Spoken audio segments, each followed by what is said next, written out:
Hi, I'm David Sweeney from Athletics Ireland. Using medicine balls can tick so many boxes in the overall training of athletes, from teenagers right through to elite competitors. The exercises in this video are mainly general in their nature, and there are many others that can be introduced to address the specific strength needs of each athletic event.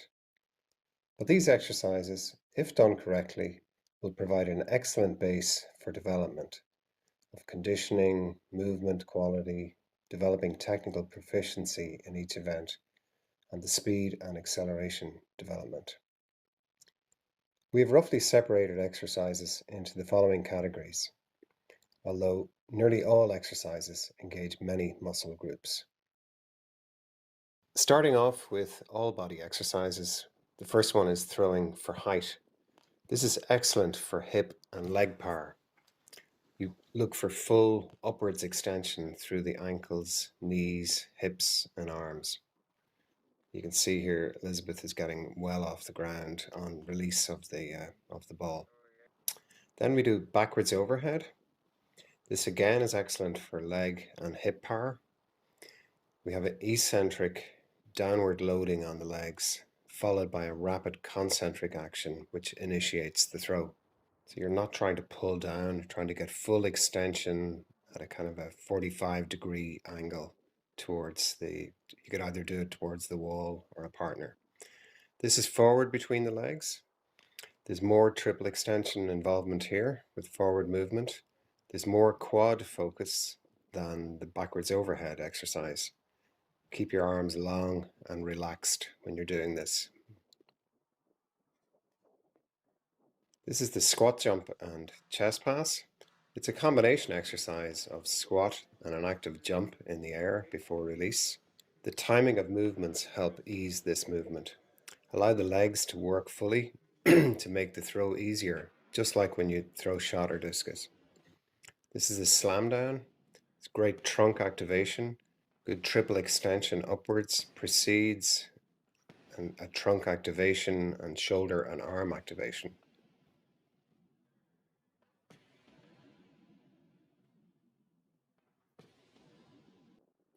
This is a single arm slam down. It's similar to the full slam down, but there's more control needed in the shoulder joint. Better shoulder mobility will enable better movement in this exercise. In this exercise, we alternate between the left arm and the right arm, and you're looking for long, wide circles.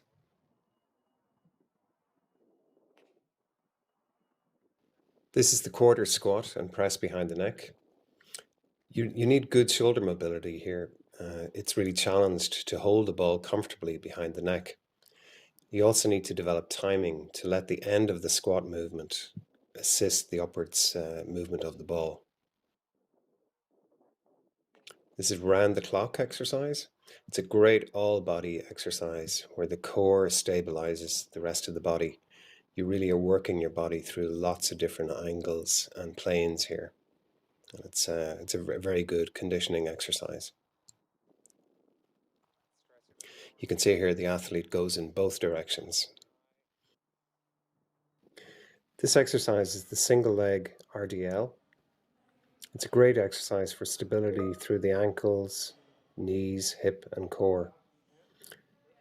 Elizabeth could probably improve on this exercise slightly by keeping her pelvis in a neutral position facing the floor and her foot pointing downwards. She has a little bit of a tendency to open the hip up to the right side. This is throwing the ball forwards from between the legs and sprinting. Similar to the other exercise, throwing the ball forwards, but there's good coordination required to react immediately after you've thrown and go straight into a sprinting action. This is a kneeling overhead forward throw. There's big control needed from the quads, hip, chest, upper back, and the arms. You start in a sitting position, drive the hips forward, then the chest forward and into the throw. This is a kneel to stand overhead throw. It challenges the hip region a lot in getting from the kneeling position into the standing position. Keep the medicine ball well behind the shoulder line so you have a long pull through to the finish. This is the seated rollback and return. There's a lot happening in this exercise. There's an eccentric loading on the arms when you catch the ball, and this brings you backwards. There's a lot of lower and upper back mobility required to easily complete the rollback and return. It works the core a lot to get you upright again, delaying the throw for as long as possible. This is a similar exercise, but you fall back onto one side, and there's great focus on the obliques. It takes some coordination and movement quality to actually master this exercise. It's a very good exercise for throwers who tend to work on one side. This is a great combination exercise, the star jump and throw. It highly challenges coordination and core stability. Make sure that you jump as high as possible and throw from the highest point.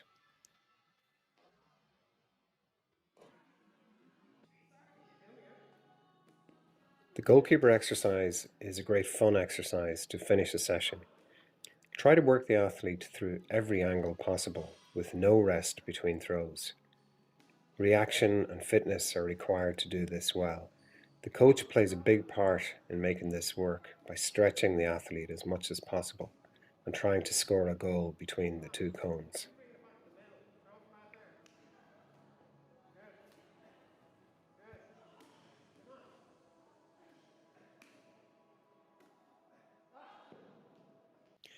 Now we move on to leg exercises.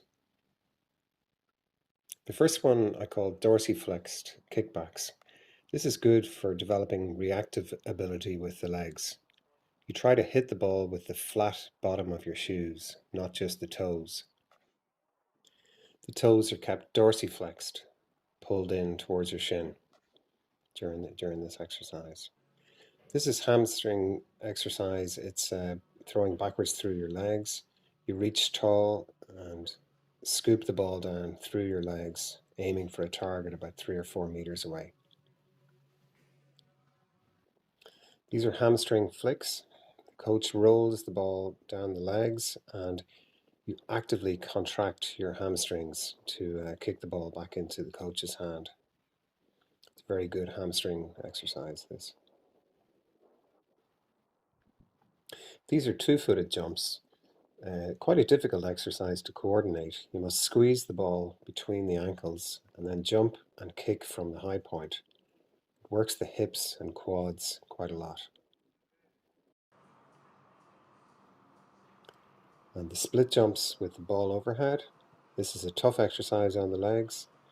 You look for good width at the bottom and then actively react off the ground and get as high as you can and switch your legs from the high point.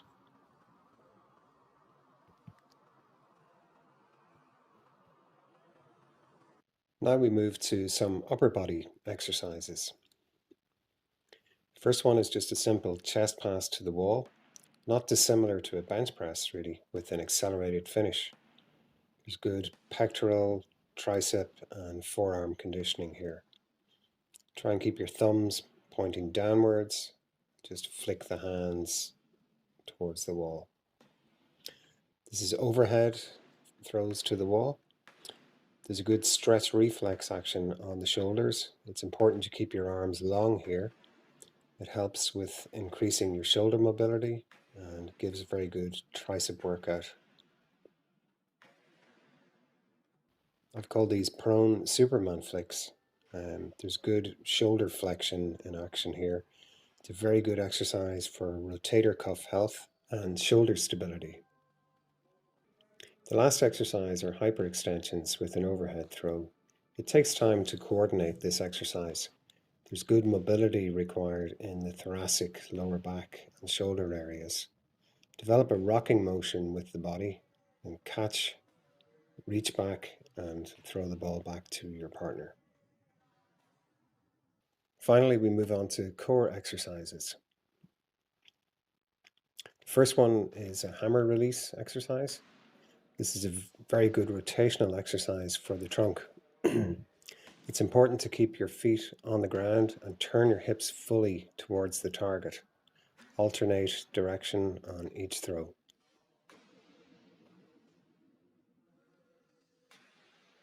Next we have seated crunches and reaching high with the medicine ball. It's a very good abdominal control developer. Keep the ball in your eye line at all times, not behind your head. These are Russian twists. It's the easy version of them, with keeping your feet on the ground. Try and turn your shoulders fully. This is slightly harder where your feet are off the ground. Very good for rotational mobility and strength. And the final version of Russian twists with a lateral throw to the partner. So the partner throws to your arms, which are outstretched. That will actually help increase the shoulder turn on each throw.